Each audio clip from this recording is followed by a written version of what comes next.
Hi అండి అందరికీ welcome back to my channel. అందరు ఎలా ఉన్నారు? ఈరోజైతే మొక్కజొన్న కంటితో అయితే స్నాక్స్ అయితే చేశానండి. చాలా బాగా వచ్చాయి, చాలా టేస్టీగా కూడా ఉన్నాయి. ముందుగా మొక్కజొన్న కంటని అయితే ఉడకబెట్టుకోవాలండి. ఆ ఉడకబెట్టుకున్న వాటిని చక్కగా గింజలన్నీ ఒలిచేసేసుకొని అందులో అయితే కొద్దిగా అల్లం వెల్లుల్లి పేస్టు, కారం, ఉప్పు, పసుపు, ధనియాల పొడి, గరం మసాలా, చాట్ మసాలా అవన్నీ వేసుకొని చక్కగా కలుపుకొని అందులో అయితే రైస్ ఫ్లోర్ని అయితే యాడ్ చేశానండి. మీకు నచ్చితే కనుక కార్న్ఫ్లోర్ను కూడా యాడ్ చేసుకోవచ్చు. నేనైతే ఇక్కడ కార్న్ఫ్లోర్ని అయితే యాడ్ చేయలేదండి, ఓన్లీ రైస్ ఫ్లోర్నే యాడ్ చేశాను. తర్వాత చక్కగా ఈ విధంగా అయితే కలుపుకుంటూ కొద్దిగా వాటర్ వేసుకుంటూ కలుపుకోవాలండి. మరీ గట్టిగా కూడా ఉండకూడదు, అలాగని లూజ్గా కూడా ఉండకూడదు.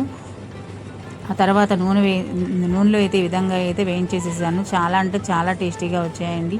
మా పిల్లలకైతే చాలా బాగా నచ్చాయి. వర్షం పడుతున్నప్పుడు కనుక ఇలా తింటే చాలా బాగుంటాయండి. ఒకసారి అయితే మీరు కూడా ట్రై చేయండి, పిల్లలు అయితే చాలా ఇష్టంగా తింటారు. మాకైతే బాగా నచ్చాయి. నేనైతే ఫస్ట్ టైం చేశానండి, అయినా కూడా చాలా అంటే చాలా రుచిగా వచ్చాయి. ఒకసారి మీరు కూడా ట్రై చేయండి.